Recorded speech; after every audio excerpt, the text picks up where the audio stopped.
हरे कृष्णा। तो आज के सेशन में हम पढ़ेंगे श्रीमद् भगवद गीता यथारूप के पंचम अध्याय के 18वें, 19वें और 20वें श्लोक को, जिसमें हम क्या क्या जानेंगे। जिसमें हम जानेंगे कि एक विनम्र साधु पुरुष की दृष्टि कैसी होनी चाहिए। विनम्र साधु पुरुष से ये अर्थात है कि एक कृष्ण भावना भवित पुरुष या फिर एक भगवान का भक्त की दृष्टि किस प्रकार होनी चाहिए, या भगवान के भक्त की दृष्टि कैसी होती है, ये श्री भगवान स्वयं हमें बताते हैं आज के सेशन में। और हम जानेंगे कि जो अपनी दृष्टि को विनम्र साधु पुरुष की भांति कर लेता है उसको क्या फल मिलता है, अर्थात जिसकी दृष्टि भगवान के भक्त की दृष्टि जैसी हो जाती है उसको क्या फल मिलता है। ये पता चलेगा कि जब हमारा दृष्टि भी जिस प्रकार श्री भगवान के भक्तों की दृष्टि होती है वैसी दृष्टि अगर हमारी बन जाती है तो हमें क्या फल मिलेगा। और साथ ही हम ये भी जानेंगे कि पहले से ही ब्रह्म में कौन स्थित है, और हम ये भी जानेंगे कि हम अगर थोड़ा भी श्री भगवान की भक्ति कर रहे हैं तो हमें अपनी दृष्टि को किस प्रकार करनी चाहिए। तो चलिए आज के सेशन को पढ़ते हैं और जानते हैं पंचम अध्याय के 18वें, 19वें और 20वें श्लोक में श्री भगवान हम सबको क्या कहते हैं। उसके पूर्व भूमिका में जो मंत्र है इन मंत्रों का उच्चारण कर लेते हैं। उसके पश्चात पढ़ेंगे श्रीमद् भगवद गीता के पंचम अध्याय के 18वें, 19वें और 20वें श्लोक को। ओम ज्ञानतिमिरान्धस्य ज्ञानाञ्जनशलाकया चक्षुरुन्मीलितं येन तस्मै श्रीगुरुवे नमः। श्रीचैतन्यमनोभीष्टं स्थापितं येन भूतले स्वयं रूप कदा मह्यं ददाति सुपदान्तिकं वन्देऽहं श्रीगुरुः। श्रीयुक्तपरकमलं श्रीगुरुं च श्रीरूपं सगजातं सगनरघुनाथान्वितं तं सजीवं साद्वैतं सवधूतं परिजनसहितं कृष्णचैतन्यदेवं श्रीराधा कृष्णपादान् सगनललिता श्रीविशाखान्वितां च। हे कृष्ण करुणा सिंधु दीनबंधु जगत्पते गोपेश रूपिका कांत राधा कांत नमस्ते तप्त कांचन गौरांगी राधे वृंदावनेश्वरी विश्वानुसुते देवी प्रणमामि हरिप्रिये पांचकल्पतरुभयश्च कृपा सिंधु एव च पतितानां पावनेभ्यो वैष्णवेभ्यो नमो नमः। श्री कृष्ण चैतन्य प्रभु नित्यानंद श्री अद्वैत गदाधर श्रीवासादि गौर भक्तवृंद। हरे कृष्ण कृष्ण कृष्ण हरे हरे, हरे राम राम राम हरे हरे। चलिए अब श्रीमद् भगवद गीता के पंचम अध्याय के 18वें, 19वें और 20वें श्लोक को पढ़ते हैं। तो देख सकते हैं 18वें श्लोक में श्री भगवान क्या कहते हैं। 18वें श्लोक में श्री भगवान कहते हैं विद्या विनय संपन्ने ब्रह्मणे गविहस्तनि सुनिचैव श्रव पाके च पंडिताः समदर्शिनः। इस श्लोक को आप सब प्रेमानंद जी महाराज के मुख से भी सुने होंगे। ये श्लोक हमें श्रीमद् भगवद गीता से एक बहुत ही बड़ी रहस्य के बारे में बताता है। इस श्लोक में श्री भगवान हमें एक ऐसी बात बताते हैं जो हर भक्त को स्वीकार करनी चाहिए। आप विश्वास कीजिए या नहीं कीजिए, श्रीमद् भगवद गीता में ऐसे ऐसे ज्ञान हैं जो आपको इस ब्रह्मांड को घूमने पर भी नहीं मिलेंगे, जो आपको आप कितनी भी पुस्तक पढ़ लें आपको नहीं मिलेंगे, जो आपको श्रीमद् भगवद गीता में मिल जाएंगे। तो श्रीमद् भगवद गीता बहुत बहुत बहुत अधिक आवश्यक है। हम सबको अपने जीवन में उसको पढ़ना ही चाहिए और हम सबको श्रीमद् भगवद गीता से अपने जीवन में सीख लेनी ही चाहिए। तो श्रीमद् भगवद गीता के इस श्लोक का अर्थ क्या है? इस श्लोक का अर्थ है कि विनम्र साधु पुरुष अपने वास्तविक ज्ञान के कारण एक विद्वान तथा विनीत ब्राह्मण, गाय, हाथी, कुत्ता तथा चांडाल को समान दृष्टि संभाव से देखते हैं। अब श्री भगवान क्या कह रहे हैं? श्री भगवान कहते हैं विनम्र साधु पुरुष। विनम्र साधु पुरुष यहाँ पर किसे कहा गया है? विनम्र साधु पुरुष उसे कहा गया है जो श्री भगवान के भक्ति में लीन रहते हैं, जो श्री भगवान की भक्ति कर रहे हैं, जो कृष्ण भावना भवित है। यहाँ तक कि जो श्री भगवान की भक्ति करना प्रारंभ कर दिए हैं उन्हें भी अपने दृष्टि को बदलने का प्रयत्न करना चाहिए। क्योंकि विनम्र साधु पुरुष किस प्रकार इस जगत को देखता है, वो किस प्रकार दिखता है, इसी के बारे में श्री भगवान इस श्लोक में बता रहे हैं कि विनम्र साधु पुरुष अपने वास्तविक ज्ञान के कारण, अब वो क्यों ऐसे देखते हैं? क्योंकि उन्हें वास्तविक ज्ञान हो चुका होता है। जो व्यक्ति श्री भगवान की भक्ति कर रहा होता है वो असली ज्ञान तक पहुंच चुका होता है, वो शास्त्रों को पढ़ चुका होता है, वो श्री भगवान की सेवा कर रहा होता है और श्री भगवान की कृपा से उसे ज्ञान मिलना भी प्रारंभ हो जाता है। अब आप सब हम सभी श्रीमद् भगवद गीता पढ़ रहे हैं, ये कोई ऐसे ही थोड़े हो रहा है या आप सब सुन रहे हैं, ये भी श्री भगवान की कृपा से ही हो रहा है। जो भी ये वीडियो देख रहा है या फिर श्रीमद् भगवद गीता को अपने घर में ही पढ़ रहा है वो श्री भगवान की कृपा से ही हो रहा है। भगवान चाह रहे हैं कि हम उनके बारे में जाने, हम उनके लिखे हुए बातों को पढ़े, हम जाने, हम उनके कहे गए बातों को अपने जीवन में भी अपनाएं। तो श्री भगवान क्या कहते हैं कि जो विनम्र साधु पुरुष होते हैं क्योंकि वो ज्ञानी होते हैं तो वो अपने ज्ञान के कारण एक विद्वान का अर्थ क्या है? विद्वान का अर्थ है कि जो बहुत बड़ा ज्ञानी है, तथा विनीत ब्राह्मण अर्थात जो ब्राह्मण होते हैं, जिसे कुल में सबसे श्रेष्ठ कहा जाता है ब्राह्मण कुल। तो जो ब्राह्मण है, गाय, गौ माता जिसे हम कहते हैं, हाथी जो जंगली जानवर में सबसे बड़ा जानवर होता है, कुत्ता जिसे हम अगर किसी को भी बुरा भला कहना होता है तो हम उसे कुत्ता या कुकुर या श्वान से ही संबोधित करते हैं। क्यों? क्योंकि कुत्ता को हम जानते हैं कि वो एक ऐसा पशु है जो यहाँ इधर उधर घूमते रहता है। तो कुत्ता तथा चांडाल, चांडाल कौन है? चांडाल वो होते हैं जो एकदम निम्न कार्य करते हैं, एकदम निम्न कार्य। चांडाल का विश्लेषण भी आपको शायद इस श्लोक के अर्थ में मिल जाएगा। जो एकदम निम्न से निम्न कार्य करते हैं तो उनको हम चांडाल कहते हैं। वो मनुष्य ही होते हैं लेकिन एकदम निम्न कार्य करते हैं। तो विनम्र साधु पुरुष जो होते हैं, हम देखिए, अब चांडाल सोच के आपको क्या लगा, अरे कैसा आदमी होगा, क्या गलत गलत करता, निम्न कार्य करता होगा। तो चांडाल का, तो जो विनम्र साधु पुरुष होता है वो एक विद्वान को, एक विनीत ब्राह्मण को, एक गाय को, एक हाथी को, एक कुत्ता को तथा एक चांडाल को भी समान दृष्टि से देखता है। उसके लिए कोई भी भेदभाव नहीं रहता है, ना उसके नजर में कोई भेदभाव रहता है, ना उसके व्यवहार में कोई भेदभाव रहता है, ना ही उसके विचार में कोई भेदभाव रहता है। आप अगर श्री भगवान रामचंद्र का उदाहरण ले सकते हैं, श्री राम जो हर पुरुष को एक ही समान देखते हैं, उनके लिए केवट भी वही है, उनके लिए उनके महान भक्त बजरंगबली भी एक ही समान है, और उनके लिए उनके प्रिय भाई भरत भी एक ही समान है। वो सबको समभाव से देखते हैं, यहाँ तक कि वो एक कुत्ता, बिल्ली, हाथी, घोड़ा, सब चीज को उतना ही स्नेह करते हैं जितना वो बाकी सबको करते हैं। तो जो विनम्र साधु पुरुष होते हैं वो सभी जीवों को उतना ही स्नेह करते हैं जितना वो अपने माता पिता, गुरुदेव, इन सबको करते हैं। क्यों? क्योंकि उसे पता है कि सबके अंदर परमात्मा उपस्थित है, परमात्मा स्थित है, उनको ये ज्ञात रहता है। अब हम जानेंगे कि इसका तात्पर्य जो प्रभुपाद जी हमें बताते हैं इस श्लोक से। तो कृष्ण भावना भवित व्यक्ति योनि या जाति में भेद नहीं मानता। सामाजिक दृष्टि से ब्राह्मण तथा चांडाल भिन्न भिन्न हो सकते हैं, अथवा योनि के अनुसार कुत्ता, गाय, हाथी भिन्न हो सकता है, किंतु विद्वान योगी की दृष्टि में ये शरीरगत भेद अर्थहीन होते हैं। तो जो विद्वान योगी होता है उसके लिए जो शरीरगत भेद है ये अर्थहीन है। इसका कारण क्या है?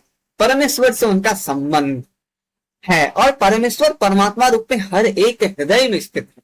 तो क्योंकि उसे पता रहता है कि मेरे भगवान ही सबके हृदय में स्थित है, ये जो कुत्ता है, ये जो बिल्ली है, ये जो चांडाल है, इनके तक के हृदय में श्री भगवान स्थित है, श्री भगवान उपस्थित रहते हैं। परम सत्य का ऐसा ज्ञान वास्तविक यथार्थ ज्ञान है, और जो व्यक्ति इस ज्ञान को जान लेता है वो वास्तविक ज्ञान तक पहुंच जाता है कि श्री भगवान सबके हृदय में विराजे हुए हैं, श्री भगवान सबके हृदय में बैठे हुए हैं। जहां तक विभिन्न जातियों या विभिन्न योनियों में शरीर का संबंध है, भगवान सबों पर समान रूप से दयालु है, क्योंकि वे प्रत्येक जीव को अपना मित्र मानते हैं। तो श्री भगवान सब पर उतना ही दयालु है जितना वो हर वस्तु पर है, अर्थात श्री भगवान हर जीव पर उतने ही दयालु है जितने वो अपने पर है, जितने वो बाकी इंसानों पर है। हाँ, लेकिन जो श्री भगवान की भक्ति करते रहता है, श्री भगवान आगे श्रीमद् भगवत गीता में ही कहता है कि जो युवाम पश्यते सर्वत्र सर्वम च मयि पश्यति तस्याहम न प्रणश्यामि सच में न प्रणश्यति, कि जो मुझे कभी नहीं भूलता, जो हर पल मेरे शरण में है, जो मुझे कभी नहीं भूलता और हर जगह पर मुझको देखता है, मैं भी उसको कभी नहीं भूलता और मैं भी उसके साथ हमेशा रहता हूँ। श्री भगवान स्वयं श्रीमद् भगवत गीता में ये बताते हैं कि जो श्री भगवान को कभी नहीं भूलता, हर वस्तु में श्री भगवान को देखता है, श्री भगवान का दर्शन करता है, श्री भगवान भी कभी उसे नहीं भूलते हैं। तो बाकी श्री भगवान सबके हृदय में बैठे हुए हैं, फिर भी जीवों की समस्त परिस्थितियों में वो अपना परमात्मा स्वरूप बनाए रखते हैं। वो सबके हृदय में है लेकिन फिर भी वो परमात्मा है, क्योंकि वो परम है, वो ब्रह्म है, उनसे बड़ा ना कुछ है, ना कुछ था और ना कुछ हो सकता है। परमात्मा रूप में भगवान चांडाल तथा ब्राह्मण दोनों में उपस्थित रहते हैं, यद्यपि इन दोनों के शरीर एक से नहीं होते। शरीर तो प्रकृति के गुणों द्वारा उत्पन्न हुए हैं, किंतु शरीर के भीतर आत्मा तथा परमात्मा समान आध्यात्मिक गुण वाले हैं। तो शरीर तो प्राकृतिक गुणों से मिला है, किसी को चांडाल का, किसी को ब्राह्मण का, किंतु इनके अंदर जो आत्मा है और जो परमात्मा है वो दोनों क्या है? वो दोनों आध्यात्मिक गुण वाले हैं। परंतु आत्मा तथा परमात्मा की समानता उन्हें मात्रात्मक दृष्टि से समान नहीं बनाती, क्योंकि व्यष्टि आत्मा किसी विशेष शरीर में उपस्थित होता है, किंतु परमात्मा प्रत्येक शरीर में। अब हो सकता है कि आप लोग के मन में ये शंका है कि जब परमात्मा और आत्मा हमारे शरीर में है तो आत्मा और परमात्मा एक ही है। आत्मा और परमात्मा एक नहीं है, परमात्मा सबके शरीर में है, लेकिन जो आत्मा है वो सिर्फ और सिर्फ एक ही के शरीर में है। हर व्यक्ति के शरीर में अलग अलग आत्माएं हैं, किंतु हर व्यक्ति के शरीर में एक ही परमात्मा है। और वो कौन है? वो परम है, वो ब्रह्म है, वही भगवान कृष्ण है, वही श्री भगवान है। तो वही सबके हृदय में भी है। अब कृष्ण भावना भवित व्यक्ति को इसका पूर्ण ज्ञान होता है, इसीलिए वो सचमुच ही विद्वान तथा समदर्शी होता है। तो जो व्यक्ति कृष्ण भावना भवित होता है वो जानता है कि सबके अंदर श्री भगवान अपने रूप में उपस्थित है तो सब कोई एक ही है। इसीलिए वो विद्वान भी होता है और समदर्शी भी होता है। तो वो किसी को भी देखकर अपने मन की भावना को हीन नहीं करता, वो किसी को भी हीन भावना से नहीं देखता, क्योंकि वो जानता है कि सबको अलग अलग शरीर उसके उसके कर्म के फल से मिला हुआ है, प्रकृति के 3 गुण से मिला हुआ है, लेकिन सबके शरीर के अंदर मेरे श्री भगवान उपस्थित हैं। नामदेव की एक बहुत ही प्रसिद्ध कहानी है जिसमें एक कुकुर होता है, एक श्वान होता है जो उनका रोटी को लेकर के भाग जाता है, और नामदेव जी श्री भगवान को उनमें दर्शन कर लेते हैं। तो नामदेव जी उनके पीछे पीछे मक्खन लेकर के भागते हैं कि आप इनको लगा लीजिए, सूखी रोटी मत खाइए, मक्खन साथ में ले लीजिए। मक्खन या घी कुछ रहता है उसको लेकर के भागते हैं। एक प्रसिद्ध कहानी है जो शायद आप कहीं सुने होंगे। तो आत्मा तथा परमात्मा के लक्षण समान है, क्योंकि दोनों चेतन, शाश्वत तथा आनंदमय है।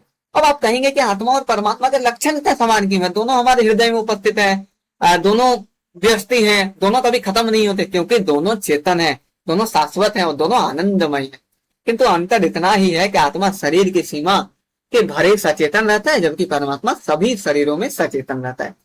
अर्थात अंतर क्या है कि आत्मा एक ही के शरीर में रहता है, उसके बाद उसे चेतना मिलती है, और परमात्मा सबके शरीर में उपस्थित रहता है। परमात्मा बिना किसी भेदभाव के सभी शरीरों में विद्यमान है। तो परमात्मा है जो श्री भगवान जो है वो बिना किसी भेदभाव में सबके हृदय में उपस्थित हैं। इसके बारे में आप अगर इस्कॉन में पढ़िएगा तो 3 प्रकार के श्री विष्णु मिलेंगे। उन 3 प्रकार के श्री विष्णु में से हिरोज साई विष्णु शायद सबके हृदय में उपस्थित रहते हैं, और भी 2 विष्णु मिलेंगे आपको, तो वो भी हम श्रीमद् भगवद गीता में भी पढ़ेंगे। बाकी इस्कॉन के जो पोस्टर्स रहते हैं, इस्कॉन के जो बड़े बड़े फोटो रहते हैं, उनमें आपको ये दिख जाएंगे कि 3 प्रकार के विष्णु उसमें प्रभुपाद जी बताते हैं। तो अब 19वां श्लोक पढ़ते हैं, क्योंकि 18वें श्लोक में बहुत टाइम लग चुका है। 19वां श्लोक में देखते हैं श्री भगवान क्या बताते हैं। श्री भगवान कहते हैं, इहेव तैजितः सर्गो ये साम साम्य स्थितम मनः निर्दोषम ही समम ब्रह्म तस्माद ब्रह्मणि स्थितः। जिसका अर्थ है कि जिनके मन एकत्व तथा समता में स्थित है, उन्होंने जन्म तथा मृत्यु के बंधनों को पहले ही जीत लिया है, वे ब्रह्म के समान निर्दोष हैं और सदा ब्रह्म में ही स्थित रहते हैं। यहाँ श्री भगवान ये बताते हैं कि जो व्यक्ति इस प्रकार के दृष्टि को हासिल कर चुका है, जो इस प्रकार समदर्शी को, एकत्व को, समता को हासिल कर चुका है, जो सबको एक समान देख रहा है, उसको क्या मिलता है, उसको क्या फल मिलता है? तो उसका क्या होता है, उन्होंने जन्म तथा मृत्यु के बंधन को पहले ही जीत लिया है। तो जो व्यक्ति का दृष्टि एक समान हो गया, जो सबको एक समान देखता है, जिनको श्री भगवान हर जगह दिख रहे हैं, जो श्री भगवान को पहचान पा रहा है सबके शरीर में, उसके लिए क्या होता है, उसके लिए जन्म मृत्यु का जो बंधन है वो समाप्त हो जाता है, अर्थात वो सिद्धि प्राप्त कर लेता है और अंततः वह श्री भगवान तक भी पहुंच जाता है, क्योंकि वे ब्रह्म के समान निर्दोष हो जाते हैं और सदा ब्रह्म में ही स्थित रहते हैं। तो वो सदा ब्रह्म में ही स्थित रहते हैं। इससे हमें क्या पता चलता है? इससे हमें पता चलता है कि ये जो स्थिति है, एक समान देखना, समदर्शी वाली स्थिति, ये स्थिति कोई साधारण मनुष्य को नहीं मिलेगी, क्योंकि ये स्थिति जैसे ही हमें मिल जाती है, उसके बाद हमारा जन्म तथा मृत्यु का चक्र ही खत्म हो जाता है, अर्थात हम मुक्ति तक पहुंच जाते हैं, हम सिद्धि तक पहुंच जाते हैं। तो जो सिद्ध पुरुषों का नाम आप सुने, जो सिद्ध पुरुष हैं, उनमें ये दृष्टि आ गई है, क्योंकि उनकी जन्म तथा मृत्यु की बंधन समाप्त हो चुकी है। जैसे हमने नामदेव महाराज जी का बात किया, उनमें यह दृष्टि आ चुकी थी, तो उनका जन्म तथा मृत्यु का बंधन भी खत्म हो गया और वो अंततः श्री भगवान तक पहुंच भी गए। तो जिस व्यक्ति में ऐसी दृष्टि आ जाएगी, वो अंततः श्री भगवान तक पहुंच जाएगा, वो और ब्रह्म में स्थित हो जाएगा। यही श्री भगवान इस श्लोक से कहते हैं। तात्पर्य पढ़ते हैं कि जैसा कि ऊपर कहा गया है, मानसिक क्षमता आत्म साक्षात्कार का लक्षण है। आत्म साक्षात्कार अर्थात जो व्यक्ति सब कुछ जान चुका है, अपने आप को, परमात्मा को सब कुछ जान चुका है। जिन्होंने ऐसी अवस्था प्राप्त कर लिया, उन्हें भौतिक बंधन पर, विशेषतया जन्म तथा मृत्यु पर विजय प्राप्त किए हुए मानना चाहिए। ये प्रभुपाद जी भी कहते हैं, जब तक मनुष्य शरीर को आत्म स्वरूप मानता है, वो बद्ध जीव माना जाता है। अब जब तक मनुष्य अपने शरीर को ही सब कुछ मानेगा, आत्म स्वरूप मानेगा, वो बद्ध जीव माना जाएगा, क्योंकि वो बंधा हुआ रहता है। किंतु ज्यों ही वो आत्म साक्षात्कार द्वारा समचित्तता की अवस्था को प्राप्त कर लेता है, वो बद्ध जीवन से मुक्त हो जाता है। अर्थात जैसे ही उसको आत्म साक्षात्कार हो जाता है, अपने बारे में पता चल जाता है, आत्मा के बारे में पता चल जाता है, परमात्मा के बारे में पता चल जाता है, और उसकी दृष्टि इस प्रकार हो जाती है, वो समचित्तता की अवस्था को प्राप्त कर लेता है, तो वो मुक्त हो जाता है। दूसरे शब्दों में उसे इस भौतिक जगत में जन्म नहीं लेना पड़ता, अपितु अपने मृत्यु के बाद वह आध्यात्मिक लोक को जाता है। अब भगवान निर्दोष हैं, क्योंकि वे आसक्ति अथवा घृणा से रहित हैं। और श्री भगवान जो है वो हमेशा निर्दोष है, क्योंकि वो आसक्ति तथा घृणा से रहित हैं। वो कभी भी आसक्ति किसी से, श्री भगवान कभी भी किसी चीज से आसक्त नहीं होते, ना ही श्री भगवान कभी किसी चीज से घृणा करते, इसीलिए भगवान हमेशा निर्दोष है। इसी प्रकार जब जीव आसक्ति अथवा घृणा से रहित होता है तो वो भी निर्दोष बन जाता है। अब मान लीजिए आप किसी चीज को पसंद नहीं करेंगे, आसक्ति ही नहीं रहेगी, किसी चीज से घृणा ही नहीं रहेगी, तो आप भी निर्दोष बन जाएंगे, आप में भी कोई दोष नहीं देखा जाएगा, क्योंकि आप सिद्धि तक पहुंच जाएंगे और आप वैकुंठ जाने के अधिकारी भी हो जाएंगे। ऐसे व्यक्तियों को पहले से ही मुक्त मानना चाहिए, उनके लक्षण आगे बतलाए गए हैं। तो ऐसे व्यक्ति को पहले से ही हमें मुक्त मानना चाहिए, और इनके लक्षण क्या है वो हम आगे वाले पेज में जानेंगे 20वें श्लोक में। तो चलिए 20वां श्लोक पढ़ते हैं। तो अब देखते हैं 20वें श्लोक में श्री भगवान क्या कहते हैं। 20वें श्लोक में श्री भगवान कहते हैं, न प्रहृषयेत प्रियम प्राप्यनो द्विजेत प्राप्य च प्रियम स्थिर बुद्धिर सम्मूढ़ो ब्रह्मविद ब्रह्मणि स्थितः। जिसका अर्थ ये है कि जो न तो प्रिय वस्तु को पाकर हर्षित होता है और न अप्रिय को पाकर विचलित होता है, जो स्थिर बुद्धि है, जो मोह रहित और भगवत विद्या को जानने वाला है, वो पहले से ही ब्रह्म में स्थित रहता है।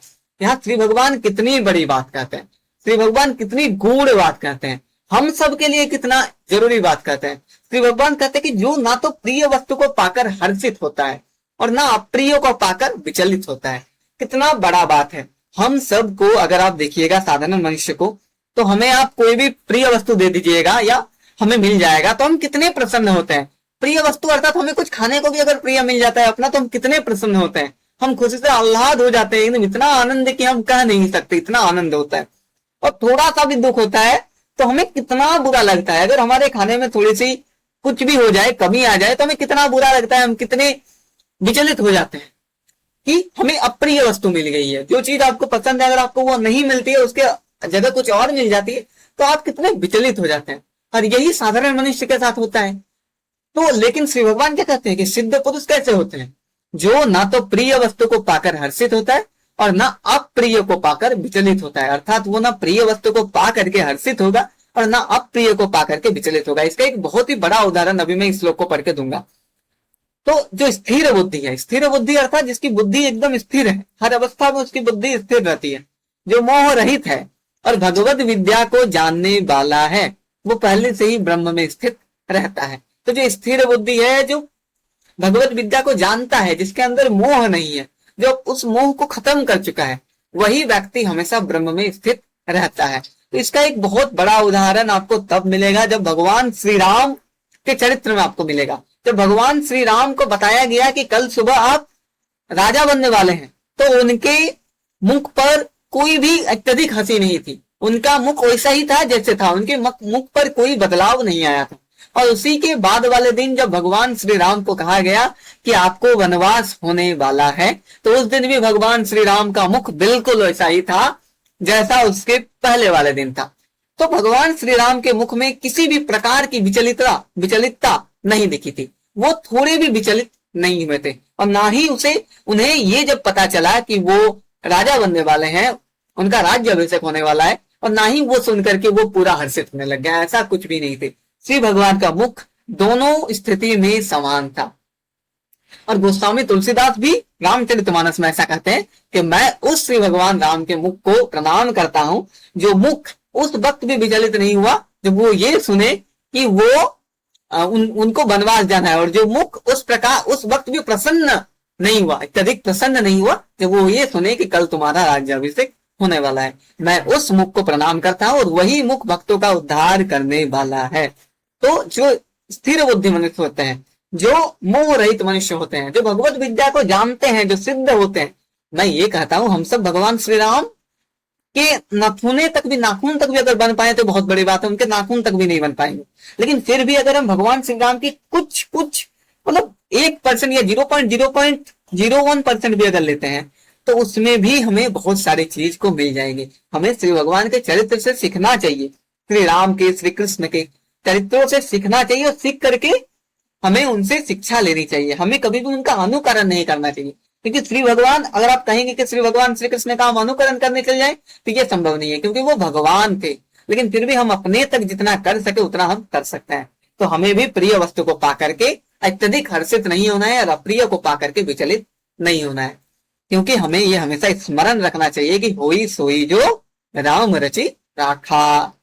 तो जो भगवत विद्या को जानते हैं वो पहले से ही ब्रह्म में स्थित रहते हैं। तात्पर्य में प्रभुपाद जी इतना ही कहते हैं कि ये स्वरूप सिद्ध व्यक्ति के लक्षण दिए गए हैं। पहला लक्षण यह है कि उसमें शरीर और आत्मा तत्व के तदात्मय में भ्रम नहीं रहता, अर्थात वो ये जानता है कि शरीर और आत्मा अलग अलग है। वो ये भली भांति जानता है कि मैं यह शरीर नहीं हूं, अपितु तो भगवान का एक अंश हूं। अतः कुछ प्राप्त होने पर ना तो उसे प्रसन्नता होती है और ना शरीर के कुछ हानि होने पर उसे शोक होता है। तो वो तो जानता है कि यह शरीर मेरा है ही नहीं, मैं आत्मा हूं, तो उसे ना ही प्रसन्नता होती है और ना ही शोक होता है। मन की यह स्थिरता स्थिर बुद्धि कहलाती है। स्थिर बुद्धि आत्म बुद्धि कहलाती है। अतः न तो स्थूल शरीर को आत्मा मानने की भूल करके मोहग्रस्त होता है और न शरीर को स्थायी मानकर आत्मा के अस्तित्व को ठुकराता है। तो वो कभी भी ये नहीं सोचता कि शरीर ही सब कुछ है, शरीर स्थायी है, और कभी ये भी नहीं सोचता कि स्थूल शरीर आत्मा है। वो जानता है कि आत्मा और शरीर में क्या पार्थक्य है, क्या अंतर है। इस ज्ञान के कारण वो परम सत्य अर्थात ब्रह्म परमात्मा तथा भगवान के ज्ञान को भली भांति जान लेता है। इस प्रकार वो अपने स्वरूप को जानता है और परम ब्रह्म से हर बात में तदाकार होने का कभी यत्न नहीं करता। तो वो जानता है कि वो कौन है, वो कभी भी श्री भगवान से हर बात में तदाकार होने का प्रयत्न नहीं करता या यत्न नहीं करता। अर्थात वो जानता है कि उसमें और परम ब्रह्म में क्या अंतर है, वो परम ब्रह्म तक कैसे पहुंच सकता है। इसे ब्रह्म साक्षात्कार या आत्म साक्षात्कार कहते हैं। ऐसे स्थिर बुद्धि कृष्ण भावना अमृत कहलाती है। अब यहाँ पे प्रभुपाद जी कृष्ण भावना अमृत का एक और व्याख्या बताते हैं कि जब मनुष्य ये सब कुछ जान जाता है, जब मनुष्य की दृष्टि एक समान हो जाती है, जब मनुष्य मोह से छुट जाता है, जब मनुष्य कोई प्रिय वस्तु को पा करके हर्षित नहीं होता और न ही अप्रिय को पा करके विचलित होता है, तो फिर वो मनुष्य स्थिर बुद्धि कहलाता है। तो ही वो मनुष्य ऐसा कहलाता है जैसा होना, मतलब जो स्थिर बुद्धि होता है। अब एक राहत अली इंदौरी साहब का एक बहुत ही बड़ा शेर है, जो कि मुझे बहुत ही अच्छा और बहुत ही सुंदर शेर है, क्योंकि मुझे याद आ रहा है, जिसमें वो कहते हैं कि मेरे हुजरे में नहीं, हुजरा का अर्थ होता है जहां मुनि ऋषि रहते हैं, आश्रम जिसे आप कह सकते हैं, मेरे हुजरे में नहीं और कहीं पर रख दो, आसमां लाए हो ले आओ जमी पर रख दो, और उस ताक पर कुछ टूटे दिए रखे हैं, चांद तारों को भी जाकर के वहीं पर रख दो। तो कितना बड़ा बात यहाँ पे कहते हैं, कितना बड़ा बात राहत अली इंदौरी जी कहते हैं कि जो हुजरा है अर्थात जो आश्रम है, आश्रम में मुनि ऋषि रहते हैं, तो मुनि ऋषि के लिए आसमान भी जमी के बराबर है। आसमान लाए हो ले आओ, ला करके जमीन पर रख दो, और उस ताक पर कुछ टूटे दिए रखे हैं, चांद तारों को भी जाकर के वहीं पर रख दो। ये वही बताता है कि जो मुनि होते हैं, जो ऋषि होते हैं, उनका दृष्टिकोण कैसा होता है। उनके लिए चांद तारे भी टूटे दिए के समान है और उसके लिए आसमां भी जमीन में रखने की चीज है। तो कभी कभी होता है कई चीजों से हमें सीख मिल जाती है, तो उसी प्रकार हमें हर सीख को अपने अंदर रखना चाहिए और उस सीख से अपने जीवन को बदलने का प्रयत्न करना चाहिए। तो आज के सत्र में बस इतना ही, फिर मिलेंगे एक और नए सेशन, एक और नए उत्साह, एक और नए उमंग के साथ। तब तक के लिए हंसते रहें, मुस्कुराते रहें और भास्कर खवास टॉक्स के साथ हमेशा जुड़े रहें। और हाँ, सबसे जरूरी बात क्या है कि भगवान का नाम सर्वदा लेते रहें, उनका गुणगान सर्वदा करते रहें। हरे कृष्णा।